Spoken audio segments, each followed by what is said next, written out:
So welcome back guys in the straight chase video. So today we are going to look the opening called as the London system, where we are going to look all the theory, all the lines and all the variations in the London system for white.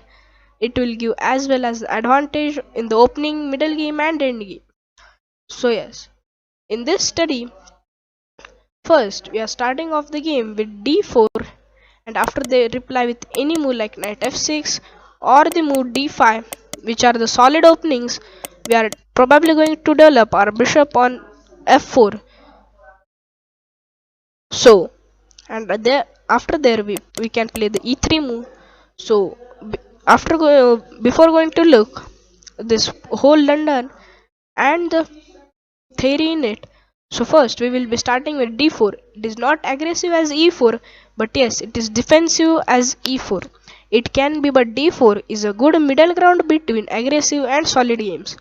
So to start off as an example, I will show you the ideas where black plays on the d5 and knight f6 move. They can also play the Horwitz defense of the Queen's Gambit declined variation. So after this move, we are going to look first the d5 move, after which we are going to develop our bishop on f4, which are targets this queen's pawn. So yes, after looking this is a trademark move of the London opening, where you play d4 and bishop f4. So the idea is to build a solid pyramid in the center with this move c3 and e3. So the bishop on f4 will be very well placed. This is far as I will go in this chapter. So this is also a general idea or the theory. After this d4 d5 move, why would we go this bishop develop first? So why would we play e3? Let's say they go knight here. Why would we play e3 and make this bishop supportive?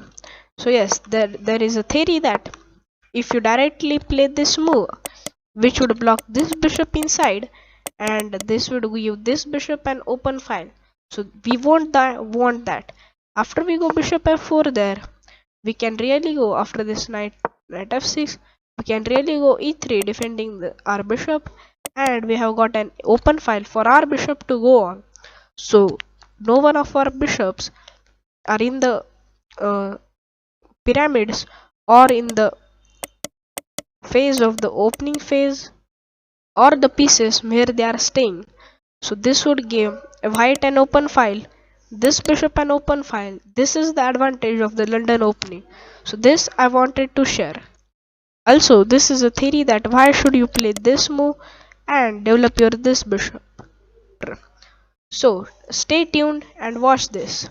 So let us look the solid setup for this black of the white for the London system. After developing to bishop f4, we are first going to play e3, which defends this bishop. Now we are going to play knight b d2. Okay, knight d2, and this is how we build a simple pyramid of these pawns. Then after which we are going to develop our then we are going to develop our knight on f3, and probably our next move is going to be the castle and put this rook on an open file. So this is how we build a pyramid with our pawns. This bishop is defended. So let us look some more theory in this London opening. The London opening can bring you great results and easily teach you very important ideas in chess. In this chapter I will show you the must know ideas when playing the London opening. So after this d4, in this chapter I will explain the main ideas and the theory you will do in most London opening games. After d5 and bishop f4, our London opening move plan part 1. We start off with d4 and bishop f4. After they go knight f6, which is the most common played move, we go e3, and we start building our pyramid with plan, which is plan 2, build a pyramid, and the plan with play the moves e3 and c3 as soon as you can. So after this knight f3, c5, they can attack this pawn, but instead you just defend it with this move e3. This is called the accelerated London, And after bishop f4, when you go directly e3, it is called as hyper accelerated London. After knight c6, we go the c3. Now as you can see, we have completed our pyramid of the chain of the pawns, and now we are going to develop our pieces. After queen b6, attacking this pawn, we defend it with queen b3, asking a trade. They go the c4, attacking our queen. Now we go queen c2 and bishop f5, attacking this queen. So you don't have to bring your queen back, you just have to drop your queen back. After this c5 move, when hits you, never want to take on c5. We have to build a chain of pawns with the pyramid like this. So you never want to take on c5. The main reason is because when you take something, you release tension, and releasing tension is bad. You don't want to capture with your d4 pawn, cause then you are just going to destroy your pyramid. So instead you let them take us. If they ever play c captures d4 like this, after this c3, if ever they play c captures d4, you most always capture with this e pawn like this. If they capture here, you don't want to take with this pawn, you take with this pawn, which will gain you a free open file. After you castle on this side, it will gain your rook and open file, semi open file, after this pawn is traded. So yes,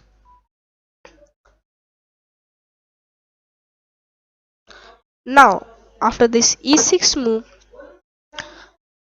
the plan 3 starts here. Develop your remaining minor pieces. The question is where. The answer is where they are closest to the center. So let us look this example. The center is where your pieces are the most powerful, so we should get our pieces towards there. Thus the best square of pieces are knight d2 like this, which is going here, or knight f3 like this here, or bishop d3 like this. So let us look what is the capture here. Now we capture with this pawn, getting an free open file. Now here, after this knight d2 move, I recommend developing the queen's knight before the king's knight, because there are some nasty things that can happen if you play knight f3 too early. The speciality of the London system is that you don't allow your opponents to play any tactical advantages or tactical ideas in the opening stage. So I recommend not to develop this knight first early in the opening. You can avoid these annoys by developing the queen's knight first.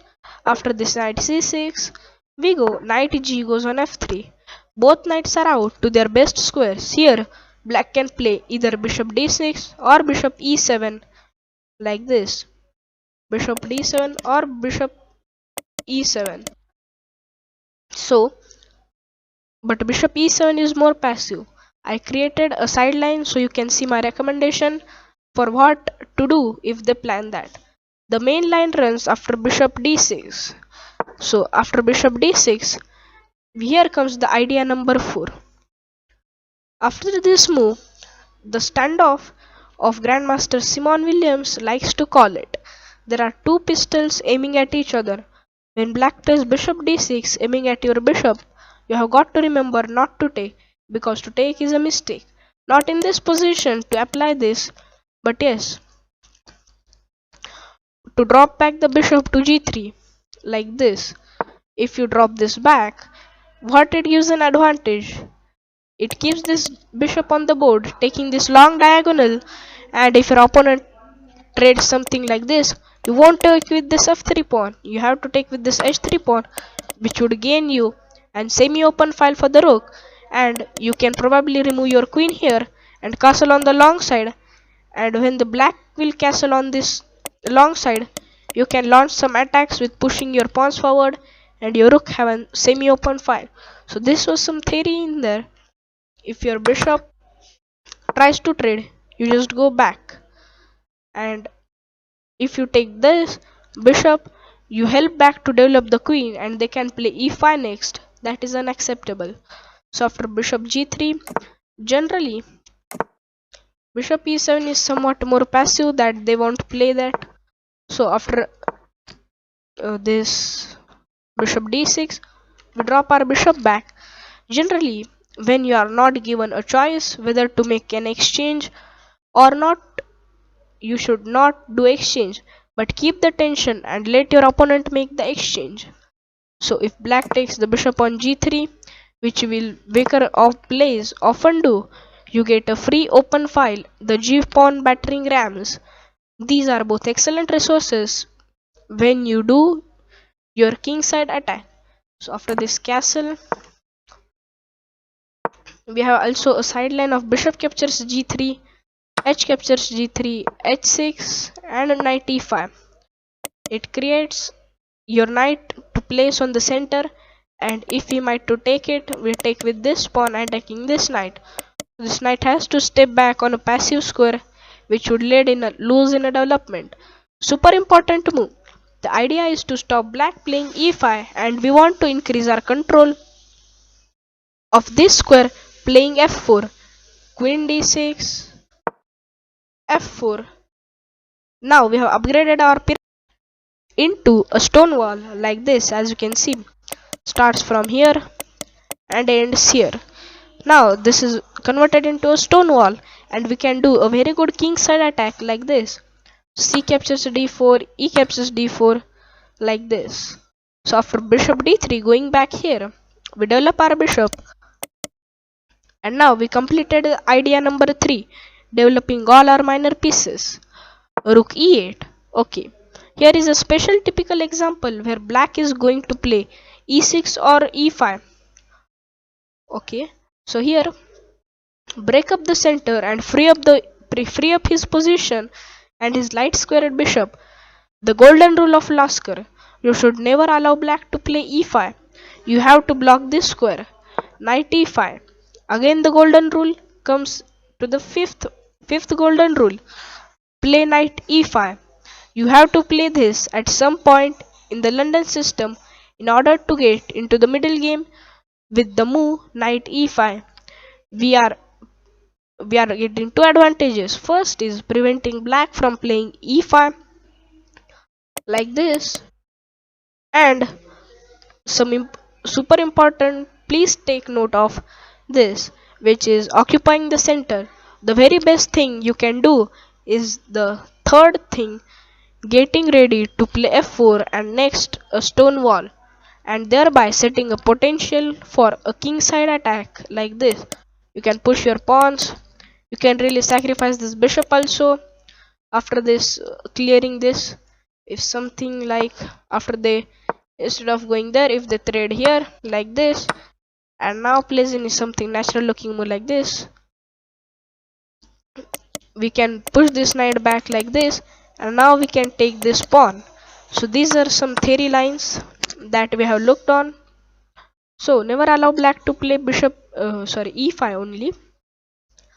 And after this knight e5 move, the golden rule that I have explained.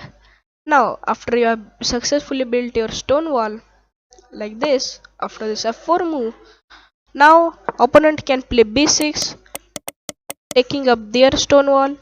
Now what we can do? So we are in the middle game here of the London system. The plan is pretty straightforward. Put everything on the king side and checkmate black. So this was the opening theory. We will look the middle game theory in the next video. So this was the part 1. If you liked it, please subscribe to our channel and like this video. If you want the second part of the theory of the middle game, please subscribe to our channel and like this video.